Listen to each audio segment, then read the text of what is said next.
Games.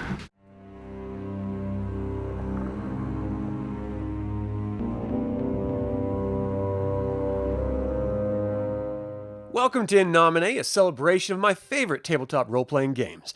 This In Nomine YouTube channel is a sister channel to Evil Live. Subscribe if you're new to the channel, because today we are continuing our In Nomine series with this episode, Styles of Play, The Prophecy.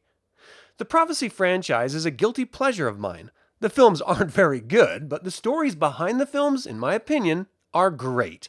Throughout the 5 films in the series, you have angels and demons fighting a second war in heaven over humans.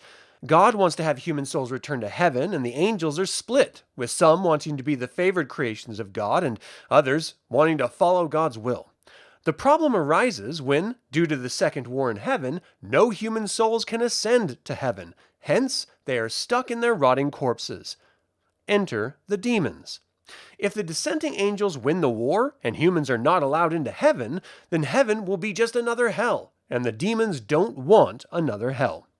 The later films turn to the Nephilim myth, claiming that there is a prophecy where a Nephilim will end the war in heaven, uniting the angels and humans against the dissenting angels. Then, when that is resolved, there's another myth about the coming Antichrist, where some demons want to stop it and some angels want to have it happen. As you can see, the franchise falls back on familiar myths to create a MacGuffin the angels and or demons are after, and the humans must protect or work against them. The Prophecy is one of those franchises which, if you like the Abrahamic myth of heaven and hell and angels and fallen angels, you would probably love the tabletop role-playing game or TTRPG In Nomine. On its face, one might think that In Nomine is the same as the film series The Prophecy. Both are focused on angels and demons fighting over humans at their core. The biggest difference is that In Nomine has its own creation canon, which is separate from the Abrahamic Old Testament myth, and The Prophecy sticks to the Abrahamic myth up until the end of the fall, or the first war in heaven. The Prophecy focuses more on the human experience in the second war in heaven, while In Nomine focuses on the angels and demons. Thus, if you play In Nomine as written, you are a powerful celestial battling against others and protecting mankind. But if you instead play in the style of The Prophecy, you would be humans stuck between the war, trying to survive and stop whomever you perceive as the celestial bad guys, with little to no help from the celestial good guys. The difference between them means that in The Prophecy game, the player characters or PCs are much more vulnerable than the Celestials warring with each other, and they're at the center of the conflict. This requires the Game Master or GM to design their adventure with some form of MacGuffin the heroes must acquire and protect from the Celestials who are hunting it. It is much more of a survival-styled game, where tension mounts until the very end, and the PCs are given the advantages in the end by one side or the other.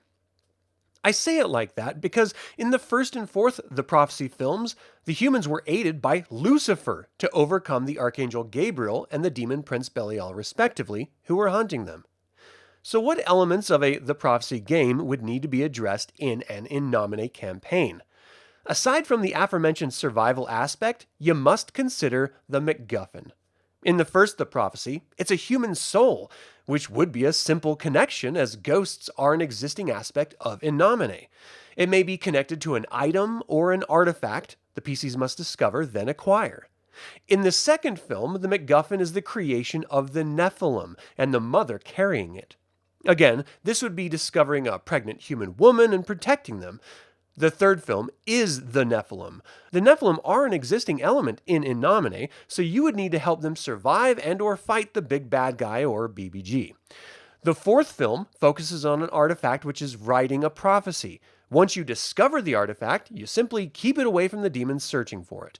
And the final film is about the same artifact, but it brings in the Antichrist myth. So, do you protect the artifact or use it to discover the Antichrist, and then what? Protect them from demons? All of this is to say, the moral ambiguity forced on the players by the dissenting angels, demons, and angels following God's will are all in contention, and the humans are forced to take a side. This could be chosen with a bit of railroading on the GM's part, or you could let the PCs discover alternative viewpoints and choose where the campaign goes from there. There will inevitably be time-sensitive missions facing off against much more powerful opponents, and MacGuffins to search for and protect or fight. But when things seem darkest, the GM can pull in the third side, based on the PC's choices, to aid in the final conflict. This will create high drama, tension, and morality-based decisions that will stay with the players long after the campaign ends.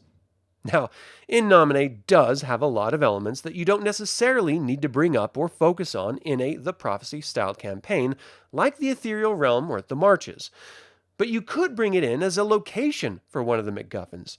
Or, if you want to give the players a bit more of an edge against the celestial counterparts, you could have them be sorcerers, soldiers of heaven or hell, or even a soldier of a spirit or god in the ethereal realm.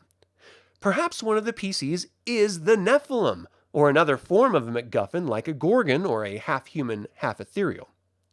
In the end, The Prophecy-styled game could only truly be pulled off in a TTRPG like In Nomine, and it's a style of campaign that I would love to run for players who also appreciate this style of play. I would highly recommend you check out the films and consider running a campaign of your own.